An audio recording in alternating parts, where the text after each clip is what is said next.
கர்த்தருடைய பரிசுத்த நாமத்திற்கு ஸ்தோத்திரம் உண்டாவதாக.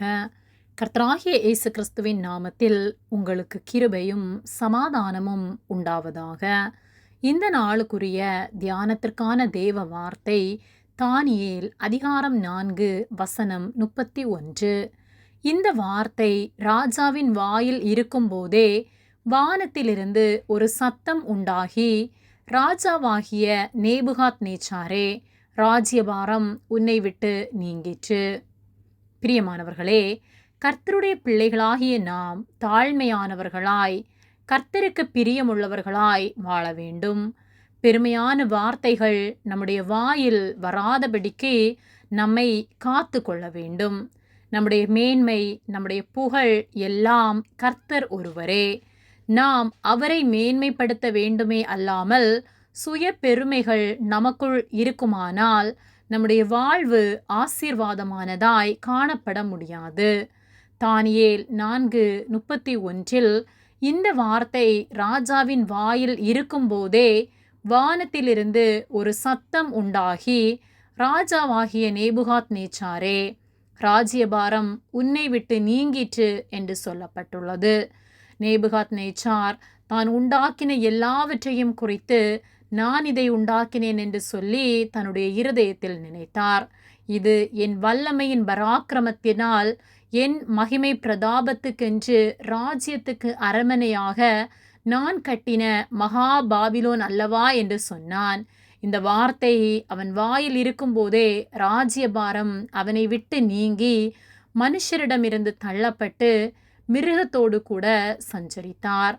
பெருமையான வார்த்தைகள் நம் வாயில் இருக்குமானால் நம்முடைய இருதயத்திலே நாம் நம்மை மேன்மை உள்ளவர்களாக கருதி, எனக்கு எல்லாம் தெரியும், என்னால் எல்லாவற்றையும் சாதிக்க முடியும், என்னுடைய படிப்பு, என்னுடைய வீடு, என் செல்வம், என் அந்தஸ்து, என் பிள்ளைகள் என்று நம்மை குறித்து நாம் பெருமை உள்ளவர்களாக நாம் காணப்படுவோமானால் நம்முடைய வாழ்வு நிச்சயமாக ஆசீர்வாதமாய் காணப்படாது. ஒரு நாளில் எல்லாவற்றையும் இழந்து போகிற சூழ்நிலை உண்டாகும். ஆகவே கர்த்தருக்கு பயந்து, கர்த்தர் எனக்கு தந்த பிள்ளைகள், கர்த்தர் எனக்கு தந்த வாழ்வு, கர்த்தர் எனக்கு தந்த ஆஸ்தி என்று தகுதியற்ற நம்மையும் கர்த்தர் நடத்துகிற கிருபையை எண்ணி, அவர் நம்மேல் வைத்த அன்பை நினைத்து கர்த்தரை மேன்மைப்படுத்தி அவர் கிருபையை புகழ்ந்து நாம் வாழ்வோமானால் சமாதானமுள்ள வாழ்க்கை வாழ முடியும். நம்மை ஒரு விசை நாம் ஆராய்ந்து பார்ப்போமானால் நாம் என்று சொல்லுவதற்கு நம்மிடம் என்ன இருக்கிறது? நம்முடைய ஜீவன், நம்முடைய ஆஸ்தி, நம் பிள்ளைகள், நம்முடைய வேலை யாவும் அவர் நமக்கு தந்த ஈவல்லவா? அவர் நமக்கு காண்பித்த தயை அல்லவா?